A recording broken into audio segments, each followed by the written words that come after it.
నమస్తే శ్రీమాత్రే నమః.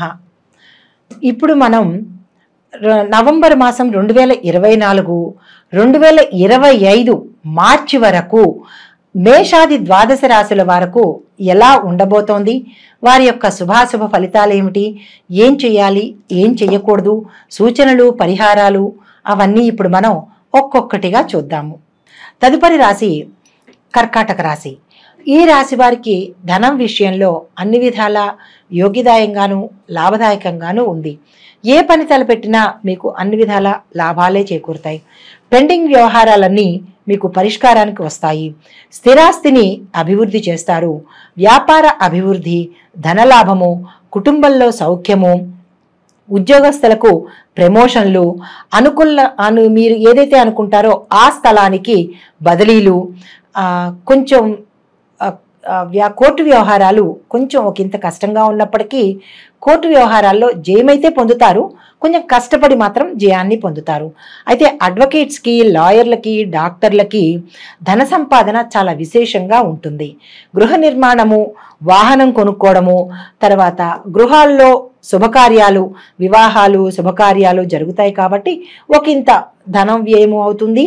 తర్వాత శారీరకంగా శ్రమకు కూడా గురి కావాల్సి వచ్చి ఆరోగ్యం ఒకంత కుంటుపడే అవకాశం ఉంది కాబట్టి తగు జాగ్రత్తతో మెలగవలసిందిగా చెప్పడం జరిగింది. అయితే మీరు ఏదైనా కీలకమైన పనులు కనుక తలపెట్టి ఉంటే ఆ కీలకమైన పనులు అంటే మీకు చాలా ఇంపార్టెంట్ అయిన పనులు కనుక కొంచెం ఆలస్యమయ్యేటట్టుగా కనపడుతోంది కాబట్టి మీరు చింతపడకండి. పరిహారాలు, సూచనలు చెప్తాను, మీరు మనోవ్యాకులతకు మాత్రం తీసుకోకండి. అయితే ఈ రాశిలో ఉండే స్త్రీలకు అన్ని విధాల యోగదాయకంగాను లాభదాయకంగాను ఉంటుంది. ఇంటా బయట ధనానికి కానీ గౌరవానికి కానీ లోటు ఉండదు. వివాహం కాని వారికి మంచి సంబంధాలు వచ్చి వివాహం అయ్యే యోగ్యత కనపడుతోంది కాబట్టి మీరు ఆ అన్వేషణను ప్రారంభించవచ్చు.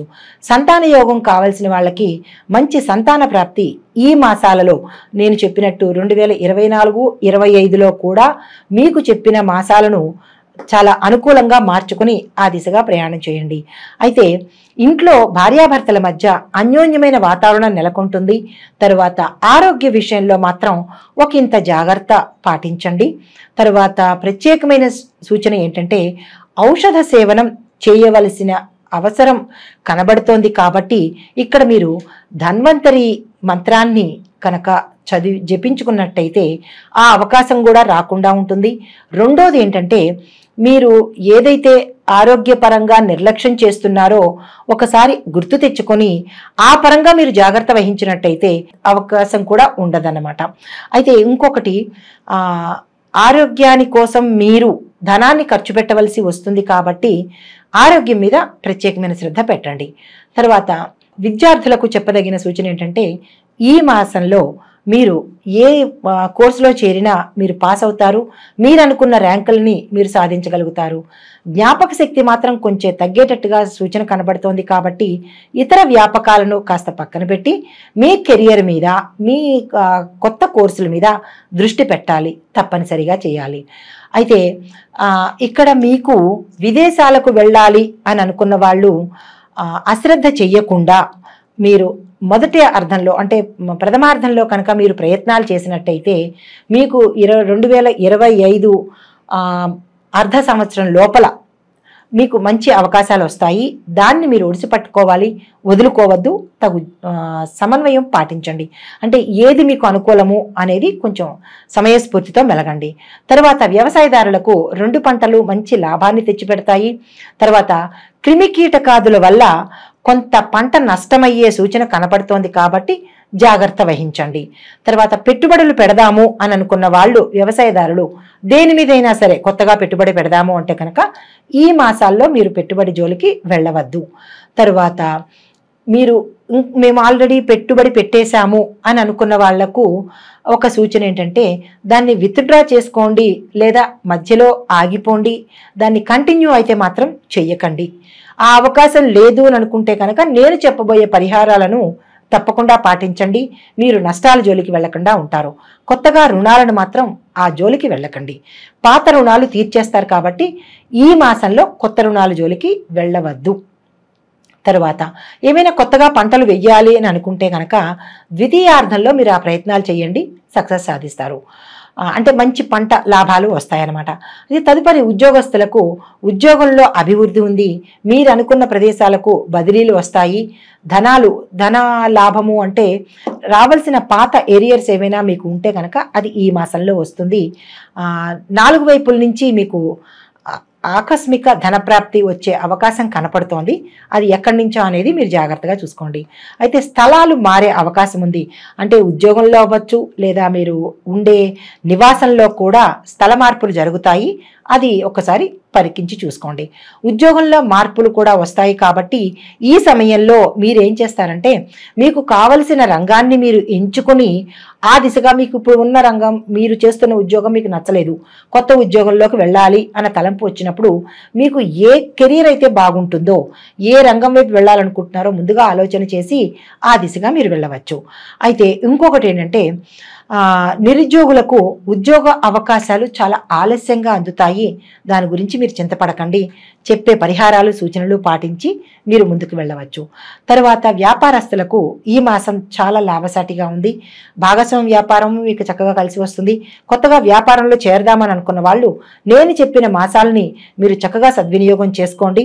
వ్యాపారాన్ని విస్తరించుకోండి. భాగస్వామ్యానికి అగ్రిమెంట్లు అవి రాసుకోండి.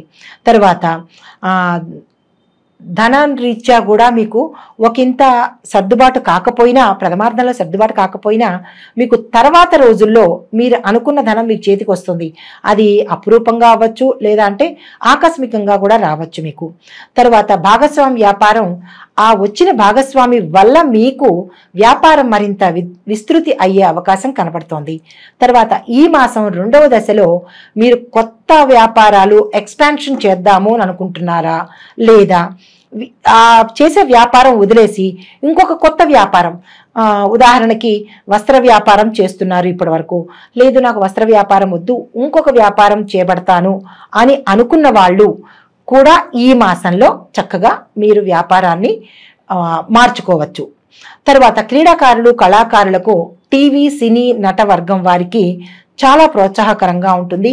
మంచి మంచి పాత్రలు వస్తాయి, మంచి మంచి అవకాశాలు వస్తాయి, మీకు తగిన గుర్తింపు పొందుతారు. ప్రభుత్వం వారిచే సన్మానాలు కూడా మీరు పొందే అవకాశం కనబడుతోంది. గాయని గాయకులకు, రంగస్థల కళాకారులకు ఈ మాసం ప్రథమార్థంలో కన్నా తదుపరి సమయంలో మీకు అనుకున్న అవకాశాలు వస్తాయి. మీరు అనుకున్న పారితోషికం కన్నా ఎక్కువ పారితోషికం మీకు ఇచ్చే అవకాశం కనబడుతోంది. మీరు చేసిన కష్టానికి, మీరు పెట్టిన ప్రతిభకు విశేషమైన ధన రూపంలోనూ సత్కార రూపంలోనూ మీకు అందుబాటులోకి వస్తుంది. తర్వాత రాజకీయ రంగంలో ఉండేవారికి, రాజకీయ నాయకులకు ఆలస్యంగా మీరు వెలుగులోకి వస్తారు. మీ పేరు ప్రఖ్యాతలు ఆలస్యంగా వెలుగును చూస్తాయన్నమాట. నిరాశ చెందొద్దు. ఎక్కడికి వెళ్ళినా మీ గౌరవ మర్యాదలు మీకంటూ మీకు ఉంటాయన్నమాట. ప్రజాదరణ పొందుతారు.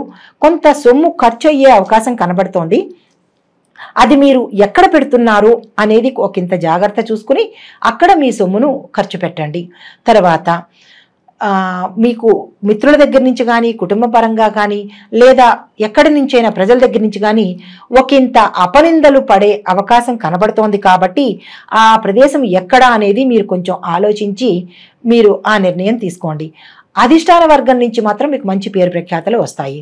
అయితే కొత్తగా ఈ రంగంలోకి వద్దాము అని అనుకున్న వాళ్ళు ఇది తగిన సమయం చూసుకుని, మీ జన్మ నక్షత్రానికి తగిన తారాబలం, చంద్రబలం చూసుకుని కొత్తగా రాజకీయ రంగం ప్రవేశం చేయండి. మీకు అనుకూలంగా వస్తుంది. విజయం మీ వైపే ఉంటుంది. అయితే ఇప్పుడు నక్షత్రాల వారీగా ఎటువంటి పరిహారాలు ఉండబోతున్నాయి చూద్దాము.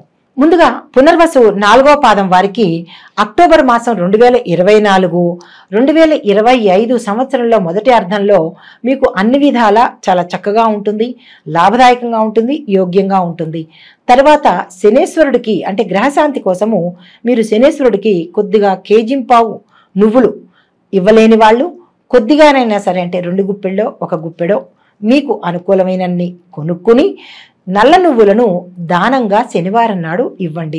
అయితే ఈ గ్రహశాంతి కోసం మీరిచ్చే నువ్వులు తో పాటుగా గురువారం రోజున 1 కేజీ శనగలు గురుగ్రహ శాంతి కోసం కూడా ఇవ్వవలసి ఉంటుంది. 2 కలిపి, అంటే శనివారం నాడు నల్ల నువ్వులు, గురువారం నాడు శనగలు దానంగా ఇవ్వండి. మీకు అదృష్ట సంఖ్యలు 2, 3, 7, 9.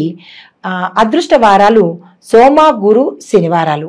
ఈ తేదీలు చూసుకుంటూ, అంటే ఈ సంఖ్యలు, అదృష్ట సంఖ్యలు చూసుకుంటూ, ఈ అదృష్ట వారాలను దృష్టిలో పెట్టుకుని ఆ పైన చెప్పిన మాసాలను సద్వినియోగపరుచుకుంటూ మీ ఒత్తిడులు ఏవైనా ఉన్నా, లేదా కొత్త ప్రణాళికలు వేసుకోవాలి అని అనుకున్నా ఈ సమయాన్ని మీరు సద్వినియోగం చేసుకోండి. తరువాత పుష్యమి నక్షత్రం వారికి అక్టోబర్ 2024, జనవరి, ఫిబ్రవరి అర్ధ సంవత్సరం వరకు 2025 మీకు చాలా అనుకూలంగాను యోగ్యదాయకంగాను ఉంది కాబట్టి ఈ మాసాలను మీరు సద్వినియోగపరచుకోండి. ఏవైనా మంచి కార్యక్రమాలు చేసుకుందామనుకున్నా, లేదా కొత్తగా ఏదైనా ప్రారంభించాలనుకున్నా ఈ మాసాన్ని మీరు ఉపయోగించుకోండి. తర్వాత గ్రహశాంతి కోసము శనివారం నాడు కేజింపావు నల్ల నువ్వులను దానంగా ఇవ్వండి. మీ యొక్క అదృష్ట సంఖ్యలు 1, 3, 4, 9.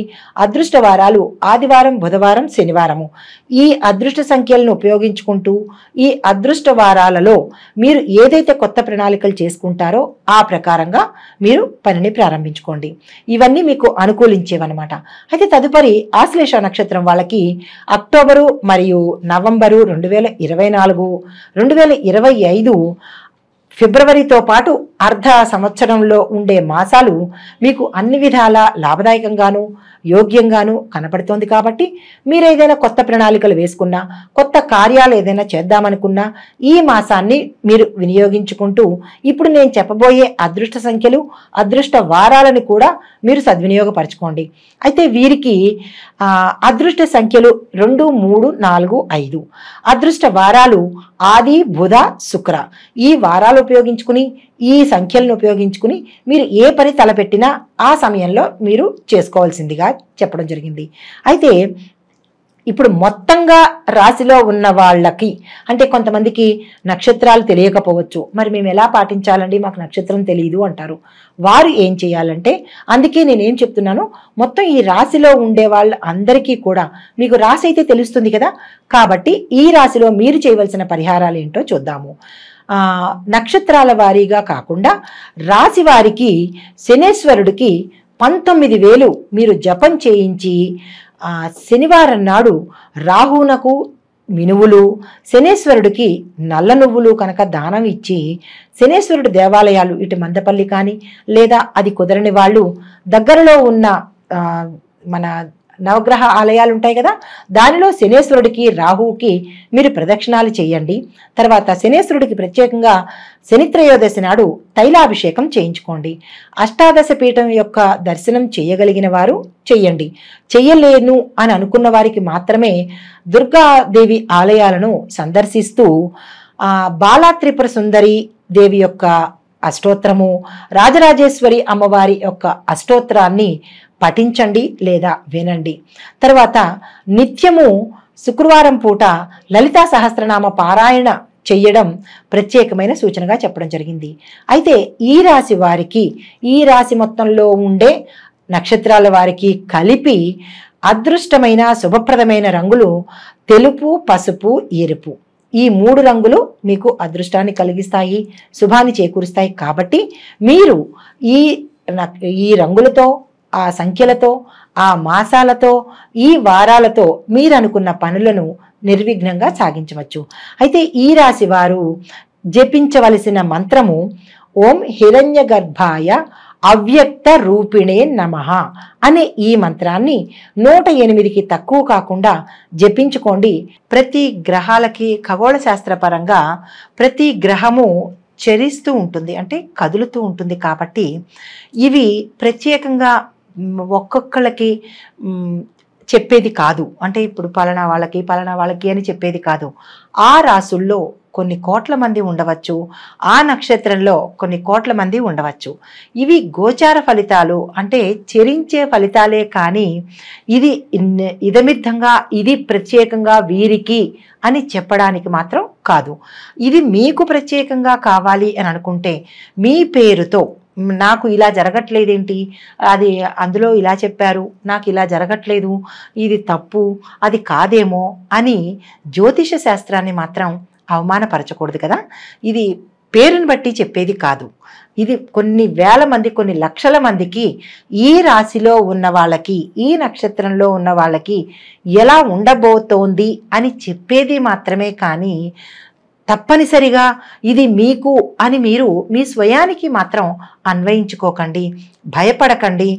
సంతోషం కూడా సంతోషపడండి, బాగుంటుంది. కానీ ఏదైనా కనుక ఉన్నది అంటే భయపడకండి. ఎందుకంటే మనకి పంచాంగంలో దృక్సే పంచాంగం కానీ లేదా ఏ జ్యోతిష శాస్త్రంలో ఉండే పంచాంగకర్తలు మనకి సూచన చెప్తారు, మీకు ఇలా ఉండబోతోంది అని చెబుతారు. కానీ దాన్ని మీరు పరిగణలోకి తీసుకుని భయపడిపోయి నాకే అని అన్వయించుకోకండి. మీకుగా తెలియాలి అంటే కనుక మీ వ్యక్తిగత జాతక పరిశీలనకు చూపించుకుని, పండితులకి చూపించుకొని వారి ద్వారా మీరు ఉపశమనం పొందితే బాగుంటుంది అని ప్రత్యేకంగా చెప్పడం జరిగింది. దీనిలో నెగిటివ్స్ అంటే జరగలేదు అనుకోవద్దు, జరిగింది అని అనుకోవద్దు. మీకు కావలసిన విషయాలను చెప్పడం కోసం ఎవరు ఏ పండితులు చెప్పినా గోచార రీత్యానే చెప్తారు తప్ప పలానా వారి పేరు అని పెట్టి చెప్పడానికి ఇది అవకాశం లేనిది. జ్యోతిష శాస్త్రం అనేది మనకి మార్గాన్ని సూచించే ఒక దిక్సూచి లాంటిది మాత్రమే. దాన్ని ముందుగా తెలుసుకుని తగు జాగ్రత్తలు తీసుకుంటామని చెప్పడానికి ఈ శాస్త్రం మనకి ఉపయోగపడుతుంది. దీనిలోని తప్పొప్పులను ఎంచకుండా, నెగిటివ్స్గా ఆలోచించకుండా, ఎవరిని దూషించకుండా, ఒకరు ఎక్కువ కాదు, ఒకరు తక్కువ కాదు. పండితులు చెప్పేది ఎప్పుడూ సమంజసమయ్యే ఉంటుంది. అన్నీ చూసుకునే చెప్తారు కాబట్టి ఎవరిని దూషించవద్దు. మీ సొంతంగా ఆలోచించి మీ సొంతంగా మీ నిర్ణయాలు తీసుకోవద్దని ఈ ముఖంగా ప్రేక్షకులకు నేను విన్నవించుకుంటున్నాను.